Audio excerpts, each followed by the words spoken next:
Let us pray. Yes, most gracious and loving Father, we thank you for this afternoon. Thank you for your presence, God. And Lord, it's my prayer that we continually minister to your people, Father God, as I speak from thy word, God, and even for those who are online, I pray, God, that we also bless them, Lord, God, that they will be also recipient of God, of your grace. And thank you, Lord, we invite the presence of thy Holy Ghost, God, to be upon us. Thank you, Lord, for this day. In Jesus' name I pray. Amen. Okay, so, magandang hapon po sa bawat isa sa atin.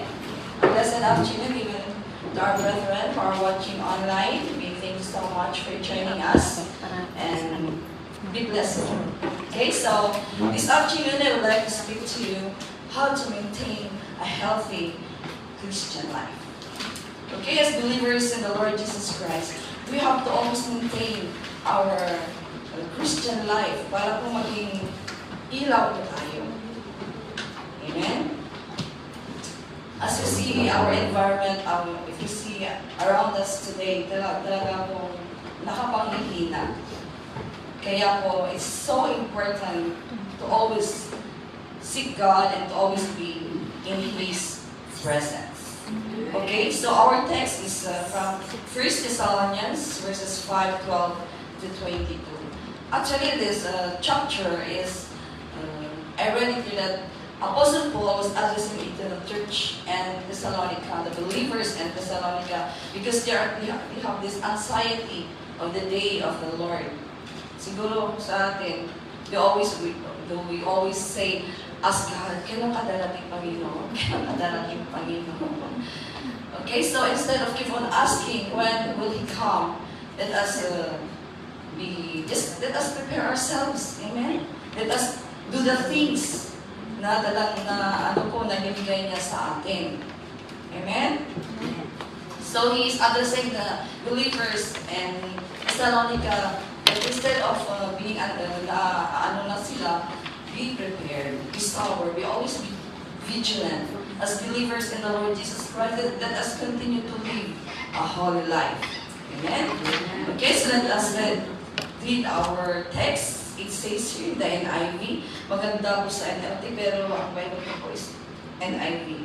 Okay, it says here, ang title po dyan sa inyong final instruction, but I titled it, How to Maintain a Healthy Christian Life. Now we ask you, brothers and sisters, to acknowledge who work hard among you, who care for you in the Lord, and who admonish you. Hold them in the highest regard in love because of their work. Live in peace with each other. And we urge you, brothers and sisters, warn those who are idle and disruptive. Encourage the disheartened, help the weak, be patient with everyone. Make sure that nobody pays back wrong for wrong, but always strive to do what is good for each other and everyone else. Verse 16, rejoice always, pray continually, give thanks in all circumstances, for this is God's will for you and Christ Jesus. Do not quench the spirit, do not treat prophecies with contempt, but test them all, hold on to what is good, reject every kind of evil. Amen? So, di ba self-explanatory? We understand it. Amen? Okay, so number 1 po, how to maintain a Christian life, and verses 1 until verse 12 to 13. Okay? Number 1 is deep respect. I include deep respect for our leaders. You know what? Respect is very important. Kaya ang taong walang respeto, sasabihin nila wala kang mundo-mundo. Respect is so important because if there is respect, it helps to build a strong relationship among us. Trust will be developed among us kung may respect. Kaya mga iba dyan, sabi nila, yung motto ng mga unbelievers, respetuhan mo ako, pag gusto mong respetuhin kita. Amen? So let us see, why do we need to respect our leaders? Hebrews 13:17. Hebrews 13:17. Ano po ang sabi doon? Okay, it says here in Hebrews 13:17, have confidence in your leaders and submit to their authority, because they keep watch over you as those who must give an account to do this, so that their work would be a joy, not a burden, for that would be of no benefit to you. Oh, so you see, para po masaya sila sa kanilang ginagawa. We must respect them because they are the ones who is watching over our soul. Amen. Amen? We must submit to them, not only to our pastors, to our listening leaders, to our ministry coordinator. Let us submit to them. Kasi sabi po niya dito, it brings joy. Para masaya po sila, ba't gusto niyo maraming uban si Bishop Evelyn? Ayaw natin, amen? Although you cannot avoid. So, let us respect our leaders. Okay? Why? You can also read that in Romans 13:1. That our leaders, they are instituted or established by God. That's why we need to respect them. Sabi po niya doon sa Romans 13:1. Okay? It says here that everyone be subject to the governing authorities, for there is no authority except that which God has established. The authorities that exist have been established by God. Amen? Kaya, they are appointed. They are established by God. So they deserve respect. They deserve honor. Amen? Even in Exodus 22:28, ano pang sabi ng Panginoon doon? Do not blaspheme God or the ruler of your people. Sabi po niya. Okay? Ano pa ang sabi niya? And verse Romans 13:2, why we must respect them? Kasi sabi niya sa Romans 13:2, consequently, whoever rebels against the authority is rebelling against what God has instituted. And those who do so will bring judgment on themselves. So nakakatakot din po ang hindi magrespeto sa kanyang leader. You will bring judgment on yourselves. So learn how to respect. Kung hindi ka pa marunong, as believers, binago na tayo ng Panginoon, kaya we must learn to respect. Amen? Amen. Okay? Do you know that even the harsh and unjust leaders, we must respect them? We can read that in Peter 2:18. And 1 Peter 2:18 natin yung hindi pinilagay yung if first or second. Okay, 1 Peter 2:18. Sabi po niya dito, slaves in reverent fear of God, submit yourselves to your masters, not only to those who are good and considerate, but also those who are harsh. Kasi they are established by God. Yun ang isipin po natin, ang ilagay natin sa kukutin natin, mga kapatid. Just wait that God is God who will pull them down. Will remove them from their position if they are not doing their job. Amen? Kaya even sa mga, kung ayaw mo yung leader mo, if you have heard this, still respect them. Let us respect them. Show respect to them. Okay, so it's so important to show respect to our leaders. Deep respect for them. For they are established or instituted by God. Amen? Amen. Okay, number 2. Live in peace with each other. Live in peace with each other. Romans 12:18. Ano pong sabi niya doon? Live at peace with everyone. Amen? Lahat tayo dito, walang kaaway. Amen? Ang Diablo lang ang kaaway natin. Amen? Okay, so, live at peace with everyone. So, kung meron mang hindi pagkakaunawaan sa mga kapatiran, then let us talk it together nicely. Act as a believer in the Lord Jesus Christ. Amen. Amen? Amen. Kung gusto mo talagang at peace with everyone and somebody have wronged you, then talk to them. Lalo na, especially if you're that kind of person who easily embed, what do you call this one? Yung nagtatanim. Amen? Nagtatanim ng galit, nagtatanim ng resentment, ganoon. Approach the person. Especially, when you're not at peace at everyone, when you come to the worship hall, pag nakikita mo yun na you cannot worship God. Amen? Right?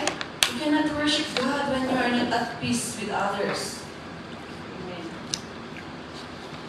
And one more thing, may mga ibadan, they are not at peace with God. Especially when they are full of resentment, and then sabihin, Panginoon, ganito. So you learn how to be at peace at everyone. Nobody's perfect.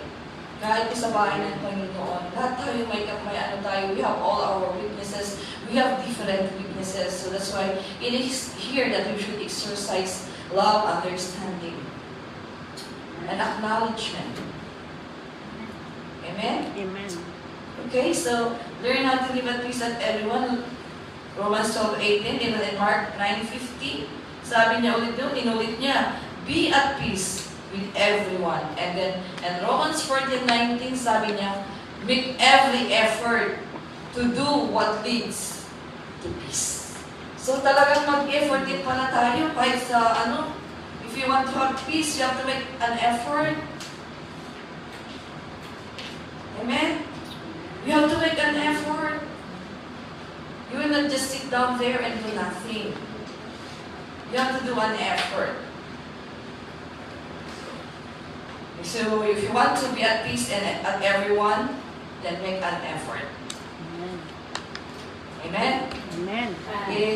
Kaya iwasan kasi natin yung hindi naman tayo palaaway. Amen? Hindi tayo palaaway. Kasi mga iba, what causes kasi na you're not at peace with everyone when you are easily injured. Yung madali ka magalit, ganoon. Amen? That's why you control. Let us control. Let us help ourselves to control. We have the fruit of the Holy Spirit. So we ask God to help us to exercise the fruit of the Holy Spirit. In such a way na para hindi tayo maraming kagalit. So that we'll be at peace with everyone. And ask God to always help us to exercise the fruit of the Holy Spirit. Amen? Amen. Okay. Number 3. Share lang ito. Okay? Number 3. Ano po ang sabi niya doon? Okay, let us go to our text. Let us go back to our text. So 1 Thessalonians chapter 5. Let us go there. Okay, sabi po niya doon.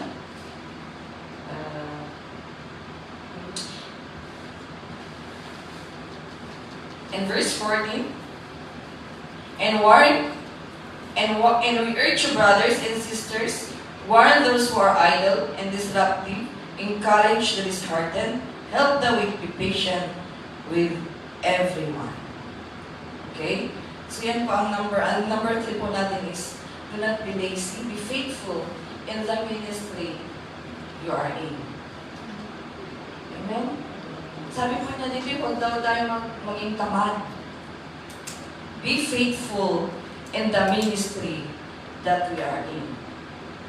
So, okay, kaya kung ikaw na sa education, or sa prayer, and whatever, doon sa fivefold ministry, sabi po niya dito, be faithful.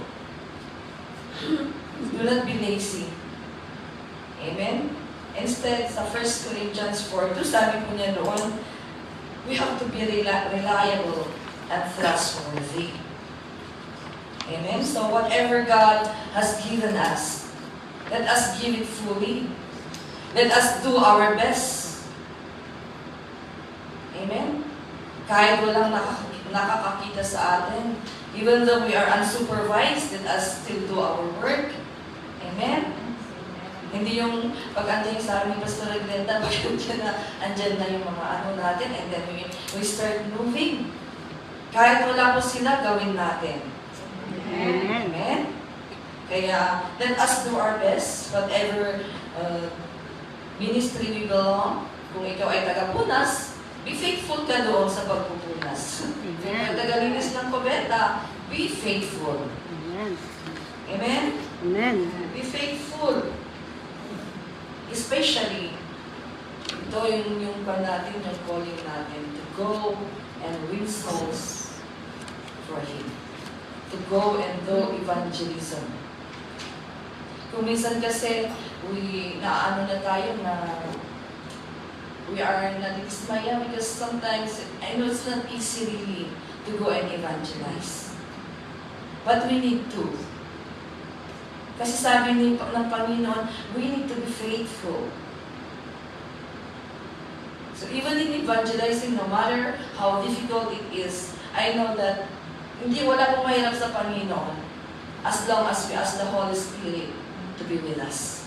Remember, when we swim in the Holy Spirit, we can do anything. Narinig po natin yung message kahapon. That's why it's always na dapat ang gawin natin to always ask God to overflow us with His presence. Because when we are overflowing with the Spirit of God, we can do everything. Wala pong imposible. And I know, I can testify that even me, I am so, din po ako sa pag-evangelize man to man.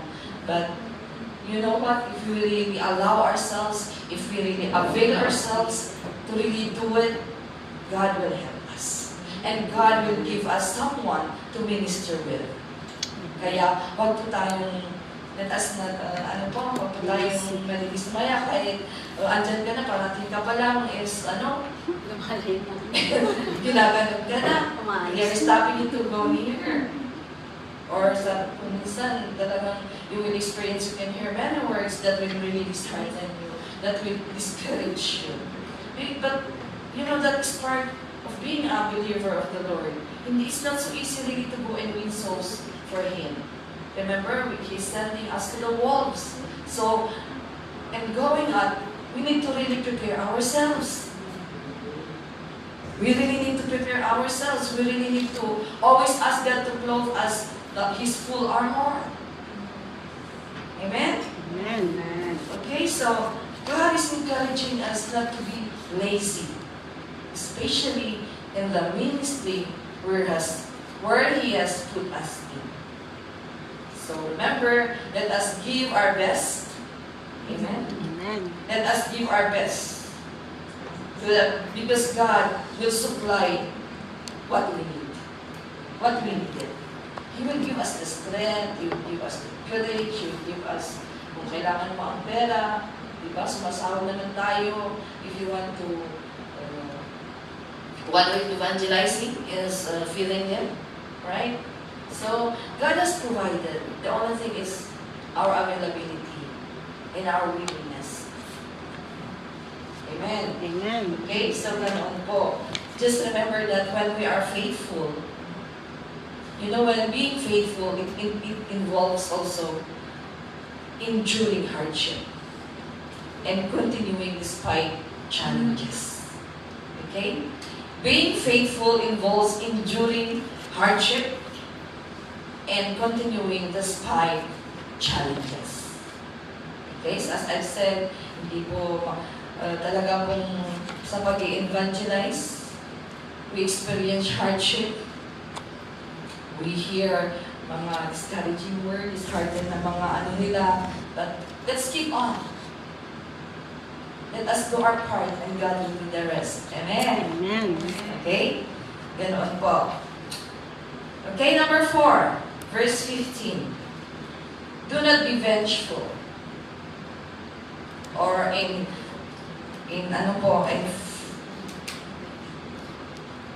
do not be vengeful, sabi po niya dito. Do not retaliate, but always choose forgiveness. Okay, sabi ko, kung meron mo nakasakit sa inyo, one way is to always choose forgiveness. Forgive them. Amen? That's why we always ask God to give us yung easy to forgive. Because if you really, ikaw yung taong mahirap magpatawad. You will not enjoy life. You know, life is something, God has given us life to enjoy. And one way to enjoy life is walang kaaway. Walang kagalit. Amen? Amen. And Romans 12:17, sabi niya doon, do not repay evil for evil. 70. Kung binato ka ng, anong sabi ng salita ng Panginoon sa buong ng Matthew? Pag binato ka na, batuin mo na, tinapay. Wala naman po siguro naka-experience dito lang. Ng bato and then you throw bread. Okay, so it does not mean na literally na batuin mo siya. And then if he say something bad about you, and then if it's true, yung sabi niya nung God, if it's true, then let us change our ways. But if it's not true, what they are saying about us, then let us pray for them. Amen? Amen. Let us pray for them. So wag po tayong wag tayong vengeful, yung mag-revenge kay mga iba dyan. Kahit we are still believers, we still have this spirit na revenge. Revengeful. Gusto pa namin, ginawa mo to sa akin, gagawin ko din sa iyo. Never do that. Because as believers, as we hear the word of God, let us still do good to them, even though they are bad to us. Amen. Diba? Lalo sa mga pamilya natin. Inaano tayo sa pananampalataya natin sa Panginoon. But pinagpipilitin mo or nakikipag-away kayo? Do you still debate with them? No? Pray for them. Instead, let us pray for them. Amen? Otherwise, how can we be a light to our family kung makikitibati tayo sa kanila, makikipag-away tayo sa kanila? You will not be a light to them. Instead, sasabihin nila, kasi ganun ti Christian. Kasi ganun tinamatikin ni Apo Diyos. So you are destroying your identity as a Christian, as a follower of Jesus. So mahirap talaga ba, mahirap magpakabanal. Pero walang imposible sa Panginoon because He urged us to live a holy life. Amen? Amen. God is urging every believer to live a holy life. Ano ba ang sabi niya in 1 Peter verse 3:9? Sabi po ng Panginoon sa chapter 3, verse 9, live justice to God. Hayaan po natin ang Panginoon ang siya, mag-avenge sa atin. Hindi tayo. Amen? Dahil alam po ng Panginoon ang lahat. Because we all know that in everything we do, there's a consequence. If you do bad, of course the consequence is bad. If you do good, of course the consequence is good. So do not be vengeful. Okay? V-E-N-G-E-F-U-L. Wala kasi ang word na revengeful. Vengeful. Okay? So instead of seeking retribution, overcome evil with overcome evil with good. Amen. Overcome evil with good. Kaya kahit sa bahay ng Panginoon natin, hindi tayo dapat maging maganda tayo ihemplo. Always remind ourselves that we are mates. They hired us to be their mates. Wala tayong karapatang mag-complain, lalo na sa mga alaga natin, kung minsan gusto mo ng patulan. Gusto natin patulan yung mga alaga natin. But God always, yun po ang kagandahan, the Holy Spirit always whisper to our conscience that Be patient. Still, talk to them in a nice way. Amen. Pero kung minsan, na-challenge din yung temper mo. Na-challenge din yung temper natin. Kaya, sabi po niya doon, give justice to God. Kaya kung talagang kagalit dito, or mayroon kang kagalit sa labas, yung mga kung member ng pamilya mo, kapatid man, kaibigan, give room for God. Amen. Let God avenge us. Let God avenge you. And not you who will be. Amen po ba? Amen. Okay? So, ang best example po na tularan natin ay ang Panginoon Jesus. Despite of the hurts, despite of the yung kung sa Kanya, maganda pa din ang pinakita. Sana ganun tayo. Kahit you hear something about you, kasi ang salita nakakasakit, di ba? Kahit salita lang nakakasakit. So even though you hear people saying against mga bad things about you, just leave it God. And let God do the rest. Allow God to be the one to work. Amen? Kasi kung minsan, alam ko, kas lang nalala ka ba kung yung sabi ko nga, because based on my experience, wala pong imposible sa Panginoon when you try it in the opposite way. If she is bad, show good. Show nice. Even though ang hirap ngumiti, when you meet her, or you see each other every Sunday, you meet along the hallway or the door, ganun, parang ang hirap ngumiti. Pero walang imposible sa Panginoon. You can still manage to smile. Yung sabi niya, make effort.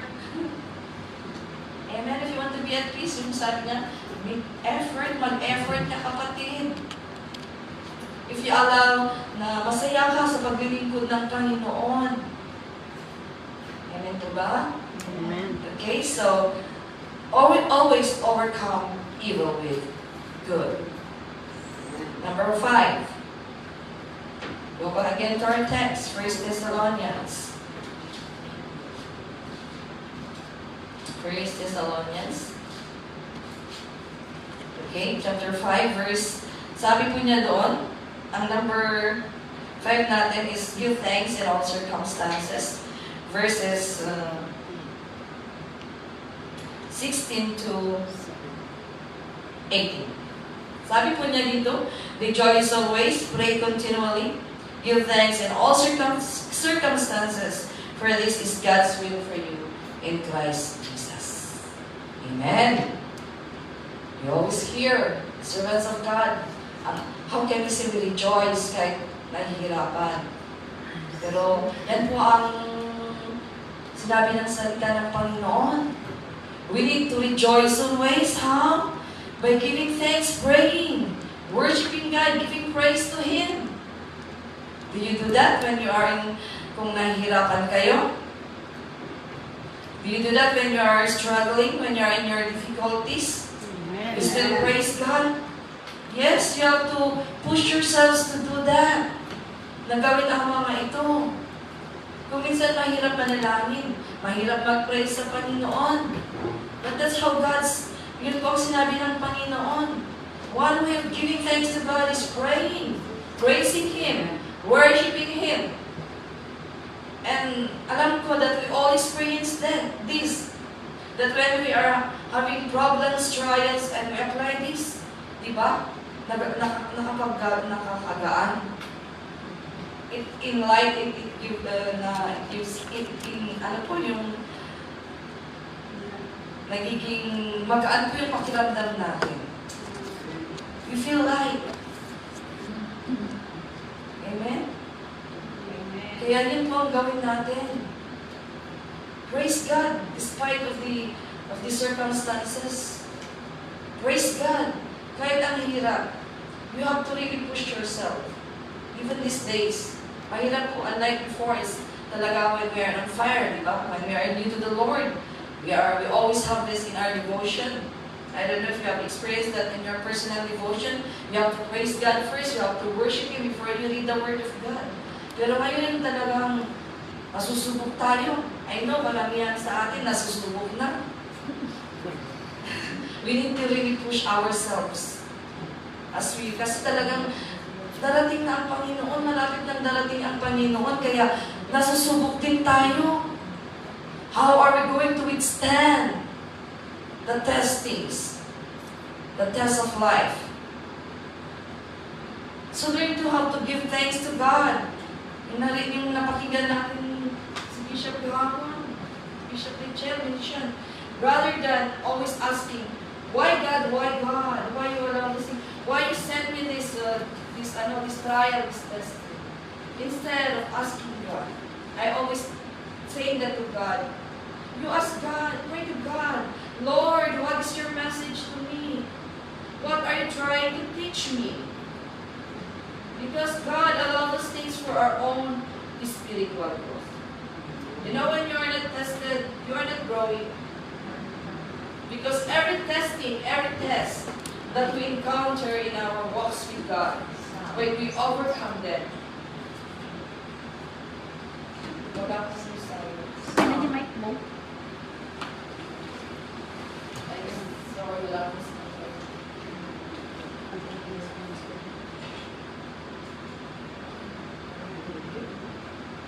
Okay, so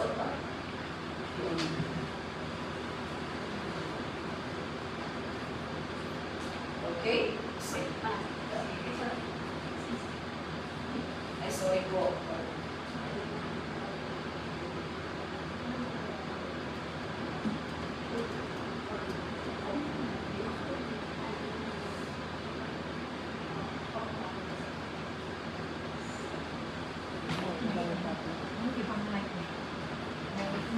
May button. Anyways, sabi ko, every test, every difficulties that we overcome, lumalaki po tayo. Lumalaki po tayo sa ating pananampalataya, sa ating Panginoon, because we are applying the Word of God. Amen? Amen. Kaya, instead of always saying God, why, pray to God. Kung ano po yung ituturo niya sa iyo na dapat mo gawin. Because yung ituturo po niya is for your own good. Pero kung minsan kasi sa atin, yung gusto natin, ang pinipilit pa rin natin gawin yung gusto natin. Kaya sometimes, all the more that we are, tayo po din po ang nagpapalong, we make our testings longer. Pinapahirapan din po natin ang sarili natin all the more. Okay? So that is number 5. Give thanks in all circumstances. Let us teach ourselves. Amen? Dapat turuan natin ang pangsarili natin to give thanks. Kasi sabi niya sa Philippians 4:4, ano po ang sabi niya dito doon? Rejoice again, I say. Rejoice. Inulit po ng Panginoon. Rejoice again, I say rejoice. Yan po. Rejoice in the Lord always. I will say it again. Rejoice. Okay. Pang-reading kasi lang yung glasses ko. And then, in 1 Peter 5:7, yung sabi niya, let us present our cares to God because He cares for us. So whatever anxiety, whatever worries, whatever problems, let us give it to God. For He cares for us. Always remember that God will not give us something that we cannot bear. Kaya, sinigurado po ng Panginoon na ibibigay niya na test sa iyong buhay ay kakayanin. By His grace and by His mercy. Amen. Okay? Ito po ang key for us. 1 Peter 5:6. We must learn to humble ourselves to God. We must learn to humble ourselves to God. Amen? Turuan po natin ang mga sarili natin. Huwag tayo magpagtaasan, lalo na sa Panginoon. Kung kung tayo noon ay makipagmatigasan tayo, now na naniniwala tayo sa Panginoon, now that we are believers in the Lord Jesus Christ, let us learn to humble, to lower down our ego. When you are learning kasi, you know what, ego-centric po ang tao. Ego-centric, wala tayo, may ego tayo. But pag naniniwala na tayo sa Panginoon, sabi ko, as long as we have the fruit of the Holy Spirit, we'll be able to. Makakaya mo lahat ng gawin natin ito na pinapagawa ng Panginoon. Na-exercise ang fruit of the Holy Spirit. So it's very important for us also to always exercise the Holy Spirit and everything. Okay? Alam ko natin first yung fruit of the Holy Spirit, Galatians chapter 5 verses 22. Okay? So, sabi ko niya dito, pray continually. That is how to maintain a joyful life. Pray continually. Okay? Pray continually is one way that we could maintain a joyful life. Kaya, yung mga hindi nananalangin, pag hindi ka nananalangin, kapatid, it will manifest. Hindi ka maging joyful. Okay? Wala po eh, never mind, malakas naman ang boses ko, di ba? Narinig natin sa online. Okay, so, yung sabi ko ulitin ko kanina, how to maintain, one way to maintain, how we can maintain a joyful life is being prayerful. That's true. Alam mo kasi kung hindi ka nananalangin, you are nagiging sensitive. Nagiging sensitive ka, you know, when you want kung, hindi ka nananalangin. Kahit kunting sinabi lang, nagsakit ang dito. At then siya, tinwala ko lang, ang react mo nila tapos small things, you will react. That's why kung minsan, we need also to evaluate ourselves. But ako nagiging ganun. You know, when I was in my employment, you know what, when my employer, my previous employer, when I noticed na, oh, Bernie, this one is dusty. This one is, pag sinasabing ganun, you know, I always say, hindi ka maalam pa rin sa kanan pagkakala. Because you don't pray. Because you know what? God covers our weaknesses when we are prayerful. Have you noticed that in your employer's house? Yung may mga bagay-bagay na nakakalimutan natin. But still, our employers, naiintindihan nila. Instead na magagalit sila, they will say, it's okay, Bernie. It's okay, Delanita. Sabihin nila. Yes, that's true. Just like when we went hiking with my alaga, and talaga kung nakuha ang kuha niya, yung joint niya talaga, that it really needs talagang magkakas siya for 3 months. And I said, sir, sorry, sabi ko sa kanya, and sabi na ako, it's okay, Bernie. It happened to you before. That's why, kung mabait ang amo natin sa atin, you know what?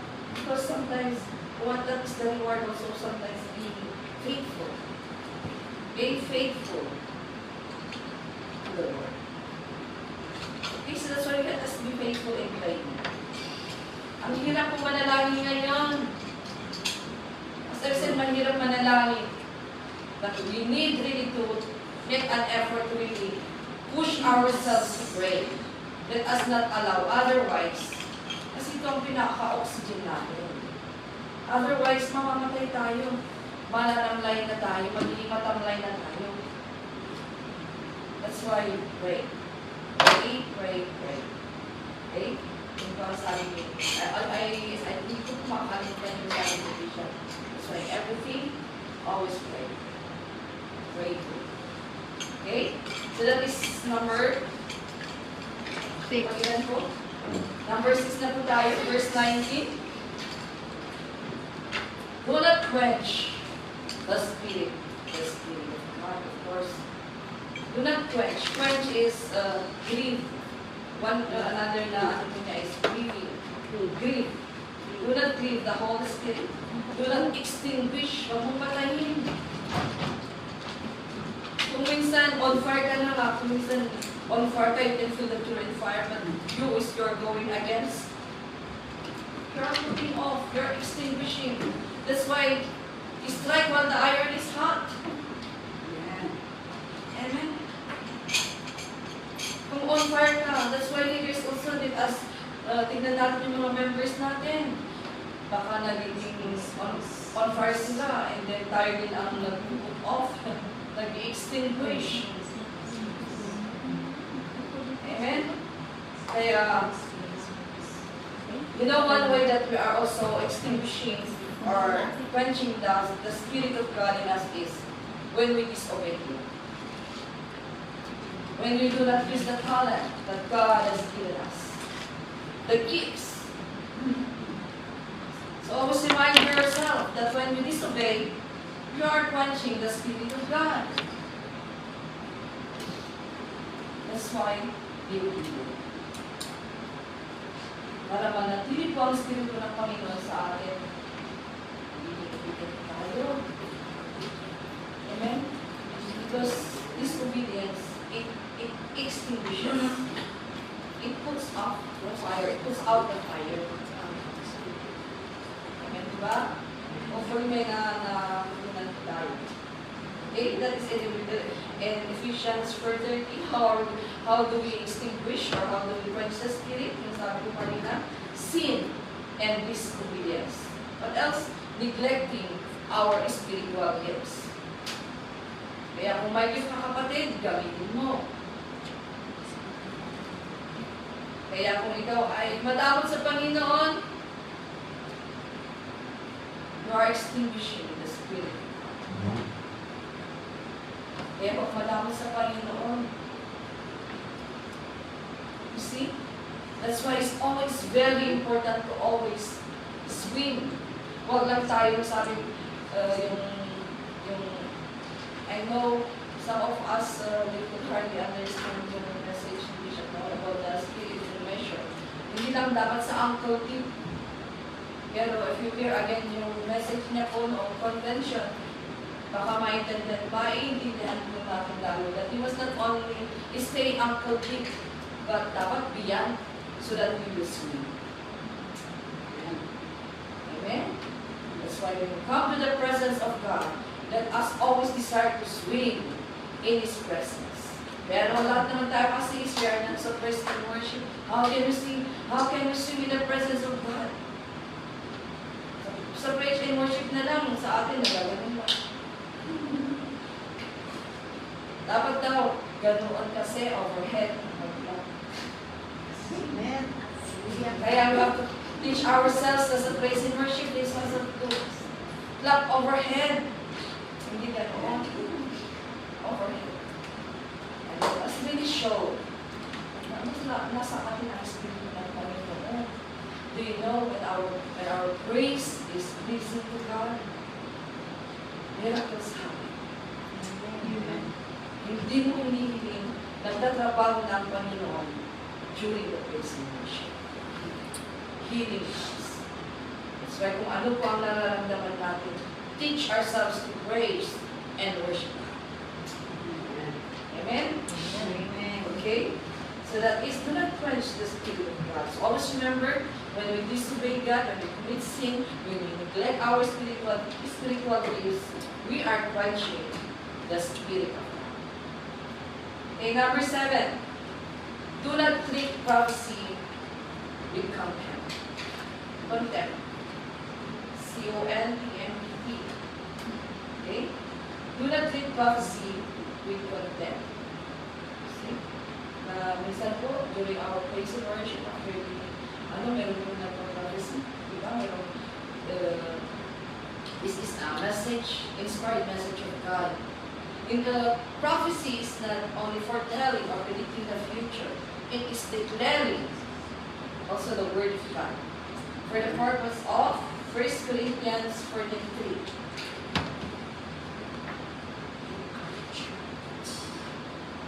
1 Corinthians 4:3.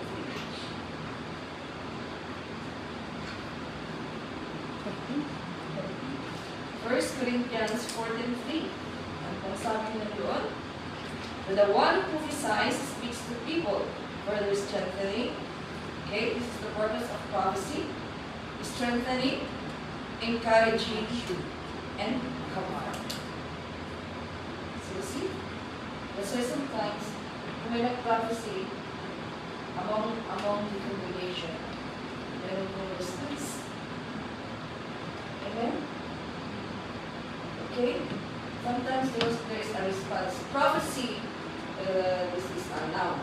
Yung P-R-O-P-H-E-C-Y. The one who proclaims the message of God, the one who is prophecy, or prophesy, I should say prophesy. We say prophesy. Okay, so yun ang nagsasabi ko yung prophecy, nagsasabi yung inspired message of God is up. Siya po yung nagpa-prophesy. So, don't be confused and C-Y and S-Y. Okay? The one who proclaims the message of God is the one who prophesies. Okay? So, yun po ang purpose ng prophesying. But be careful also that when you prophesy, when you magpo-prophesy ka, baka may kagaling ka sa congregation. And then, hopefully wala po dito sa akin. Hindi nga, pasahin. May pasahin. Amen? And one more thing, let us not, kung palagi siya nagpa-prophesy, then, because it's the word of God naman yung sinasabi niya. Amen? So, kung there is, do not dislike the prophecy. Kasi kung minsan naman is, it gives encouragement to us. Comfort. Amen? Kaya yun ang ibang tignan natin, bawalan natin ang pagpapaano. Kasi para mapaparinig ka. Amen? Totoo na. Sa mga yung prophesy. Okay? So, sabi ko niya dito, ano po yung sabi niya sa 1 Thessalonians chapter 5? Eh, ano sabi niya doon? Do not treat prophecies with contempt, but test them all. Hold on to what is good. Sabi ko niya doon, hold on to what is good. Lahat naman ata na nag-prophesy is based on the word of God, or mga verses sa Biblia. And kaya, let us receive them gladly in our heart. Kaya nasabi niya doon is for strengthening, for comfort, for encouraging. Okay, that's number 7 and the last one. Continue to do good. Verse 22. Reject every kind of evil. Reject, kaya continue to do good. One way that will reject the word of the devil is doing good. Diba? Opposite lang. Continue to do good. Kasi sabi ng Panginoon, do not grow weary in doing good. For at the proper time, you will reap a harvest. If you will not, give up. Do good. Doing good. Yung sabi mo kanina, kahit pinag-chismis ka, o pinag-chismis siya, do good. Yun po. Kung may nakita kang matanda dyan, sa sasakyan, sa train, you offer your seat. Pero kung I remember yung bishop kaupo lang yeah, and sometimes also, sometimes I want to see kasi makabay yung biyahe, but you see, you still have to show goodness. You still have to offer the seat, lalo na kung matanda or the disabled. You still have to offer there are so many ways that we can show good. We can we can show good things. We can do good things. Amen? Amen. Walang pera yung kapatid. Okay, wala siya pamasahe. Ibigyan mo kung overflowing ang blessing mo. Pero mga ganyan. Para hindi rason na hindi ka pupunta sa church, I will give you pamasahe. Ganoon. Pero nag-organize naman. Kasi nagsasahod tayo. Amen? So, helping one another. Let us help. Helping the burden of each other. Carrying the burden of one another. Proverbs 19:17, tingnan niyo natin ang sabi niya doon. Proverbs 19:17.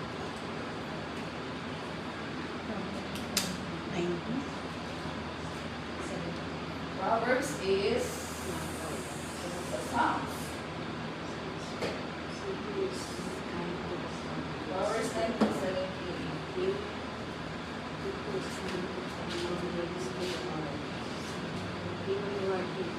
Okay, it says here,